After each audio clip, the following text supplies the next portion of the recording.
when I came to Bangalore, this was about in 1990. I'm from Mumbai. I mean, I was from Mumbai, now I'm from Bangalore. I came a young mother, just done my post-graduation in occupational therapy. I'm sure most of you are going to ask me, what is occupational therapy? I'm going to tell you that. So I came to Bangalore and I was excited. The first reason for excitement was I wanted to bring up my children in Bangalore. The 1990s Bangalore, not the 2020 Bangalore. But of course, having come to Bangalore, I was a restless soul who couldn't have sat at home. I had to work.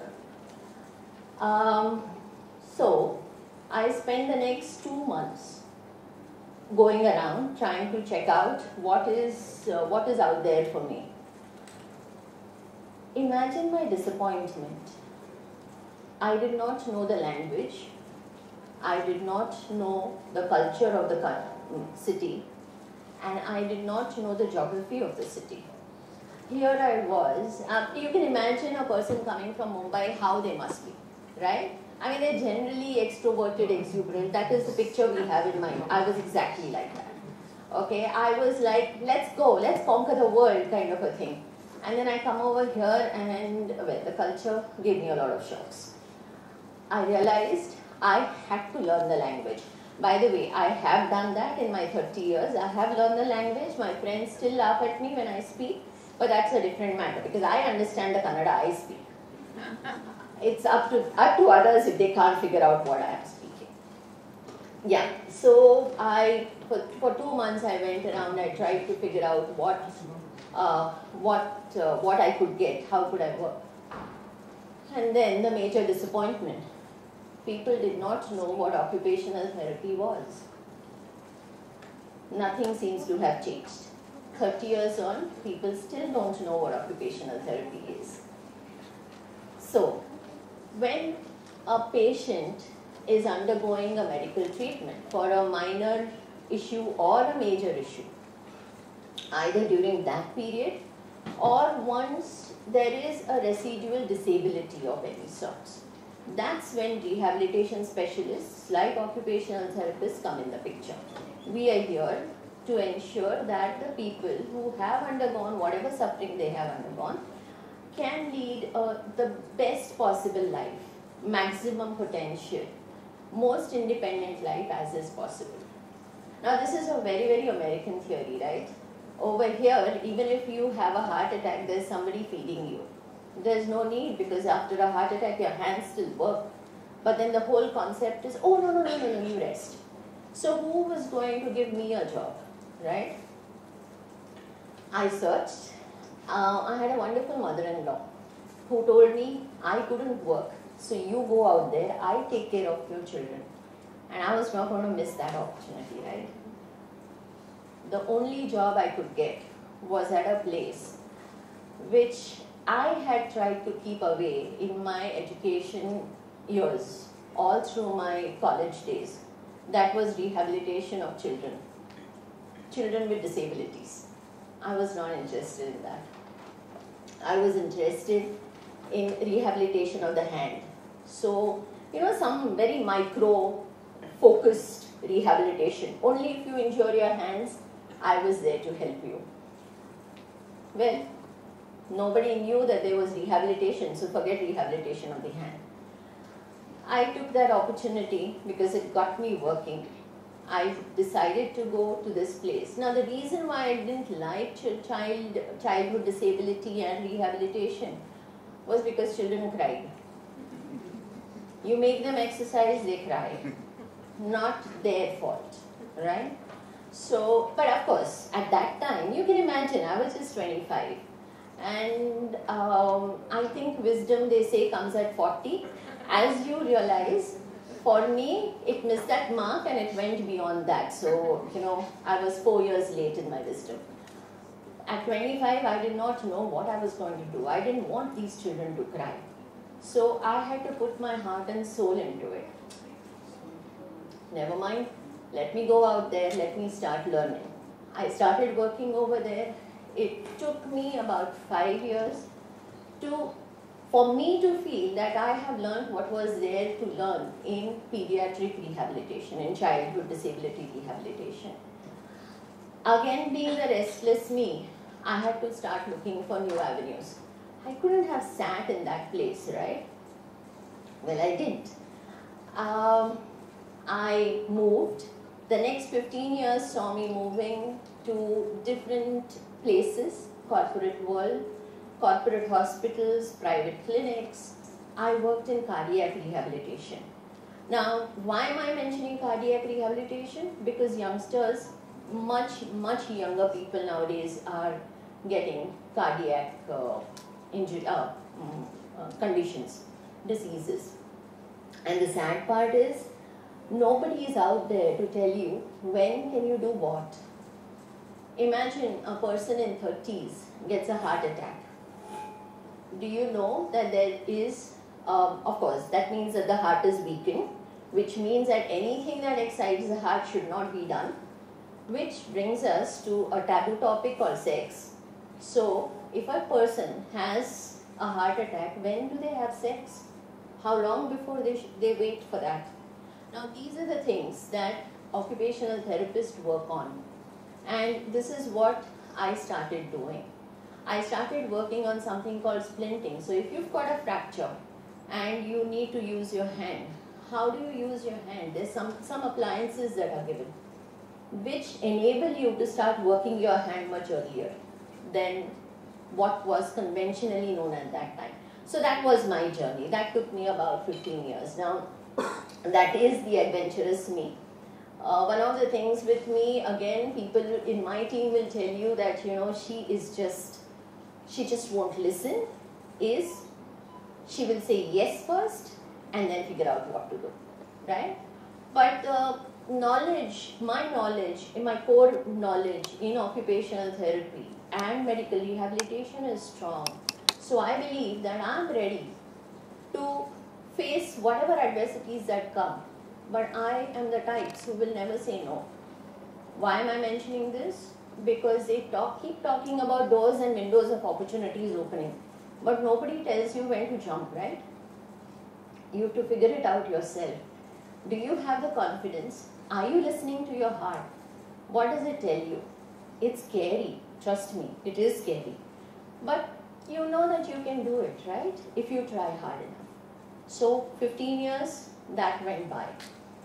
And then I left my last job where I was a pediatric rehabilitation specialist. I mean, imagine a person who said that she just wants to work in the rehabilitation of the hand.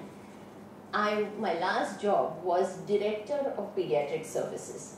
I set up a rehabilitation program in one of the major corporate hospitals.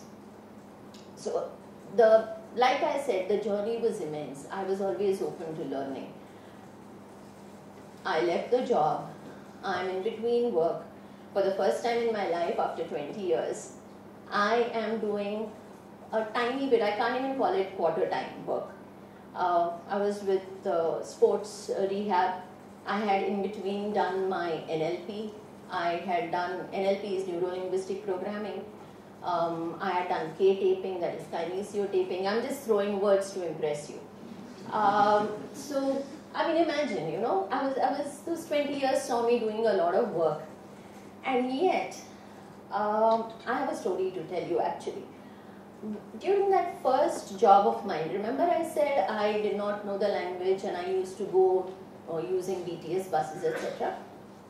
19 kilometers, getting off at Majestic. For people who know all these terms and who are from Bangalore, they will know how tedious that whole process was. So I would go into those buses. The sad part was, see, for me, it was my job and I had to get out of my house and I had to go and do something, right?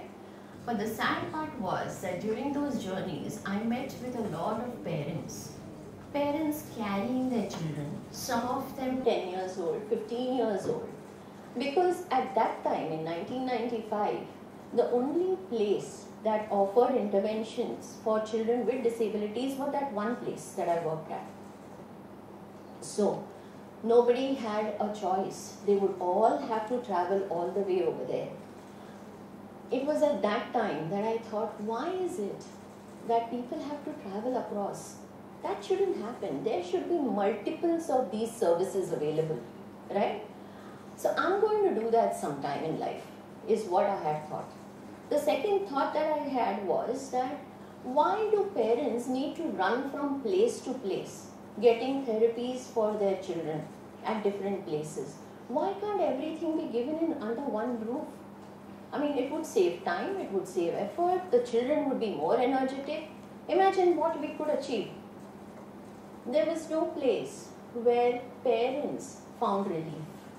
So, whatever services were available, I'm still talking about 1995 and thereon, all of the programs were focused on children, not on parents.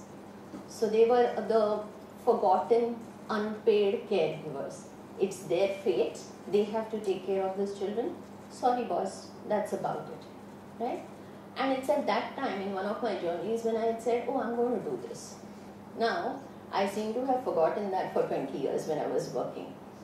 Not really. I had not forgotten it, but for 20 years I never thought I had sufficient knowledge. Was I going to be able to do this? I don't know. Okay, so now to tell you that I may have said I'm adventurous and I say yes and I like to go out there and do multiple things, but I have never bungee jumped. I have never skydived. I have never invested millions in the stock market. So what the hell do I know about risk, right? But that risk, that fear was real when I thought about my own social organization. Will I be able to open it? Will I be able to provide services? Will there be sufficient money? What if no one turns up? I mean, can you imagine? Look at my ego. 20 years in the profession, nobody turns up for my program. What will I do? What if I have to close down? Can you imagine those kind of fears? Has anyone had those earlier? So I was standing there. I was standing at the precipice. I was calling up a lot of my friends, asking them, how did they start? What did they do? Did they do anything? What earlier things did they do in order to be able to start new ventures, right? The funniest part was that around 2009, a friend of mine took me to a very beautiful place. The place was just open for rent. And she said, no, you have to come and see this place. So I said, why? Okay, I have no plans of starting yet. She's like, no, don't worry, just come and see that place. So we went and saw such a beautiful place. Tranquil, relaxed, rustic, exactly the kind of place that I had visualized for my Tamahar, right? And it did not take me more than 30 seconds to jump. I just jumped without thinking about, will my parachute open? Will there be land over there? Oh, nothing. I just saw the place, fell in love with it, and I said, no, this is the place. Tamahar is starting, right? And that was it. I took a princely amount of 2.5 lakhs from my husband. I did not have that money to set up the place. I begged, borrowed, did not steal, thankfully, materials, equipment, and opened the place. Thankfully for me, a friend joined in, a friend whom I did not know at that time, but who has been with me since then, 11 years, taking all the pain that I gave and all the weight that Tamahar has to carry. She came, we had 4 children to begin with, 1 program, 200 square feet area, and that's how we started. You're not going to believe it, in 6 months, I returned the 2.5 lakhs. That was the most exciting period of my life, where I could give back my husband the money and say, here, take it. You know, I'm able to sustain myself. And from then on, the next 10 years have just zoomed by. We have grown to many families, 70. I have 70 children, 70 odd and growing. I have many more parents fathers and mothers. I have 42 staff and a large space. We have grown to 12 programs. So this is Tamahar. This was the dream at that time. The vision was to get everything under one roof. If you notice, Tamahar is in the center, but then there are a lot of other activities going on around it. So we started with children-centric programs, right? We started with the core program. What we call our core program is early intervention. That is children who have disabilities at birth and who are developmentally below 5 years of age. That's where we started. We do a lot of programs for them, giving them therapies, different therapies, exercises. What therapies? Therapies like I told you about occupational therapy, physiotherapy, teaching them to swallow sometimes, teaching them to breathe, teaching them to talk, just about the basic everything, right? And from then on, each of the programs have been added as the need arose. Now this is only child-centric that I'm talking about. Most important part I told you, that what struck me was the parents were left bereft of anything. And for me, that was not acceptable. So one of the things that we started, and which was in my head right from the beginning, what we have to do is to start a parent program. For 4-5 programs only meant for parents. We teach them how to understand their own child. Trust me, no family is going to think that they are going to get a child with such disabilities. So imagine the shock, the horror, the utter despair that parents go through. There's no one to hold hands. We don't know whether this child is going to survive. How much money do we spend on this child just to keep it alive? So challenges of parents accepting their children. What is Tamahar? I know you're going to ask me that question next. Tamas is darkness. Hara is remove. It's a Sanskrit word. So Tamahar means remover of darkness. And the darkness we're talking about is not just the sorrow and sadness. We're talking also about the loneliness, the futility, the hopelessness that these families feel. So the next challenge that we have is about how do we incorporate these families into our communities. I want to leave you with some of the happy faces that we have at Tamahar. These are my children, my 70 children, some young, some old, some not so young, sorry, not old. And these are the people who need your compassion. And imagine, hand in hand with them, we can all soar. Thank you.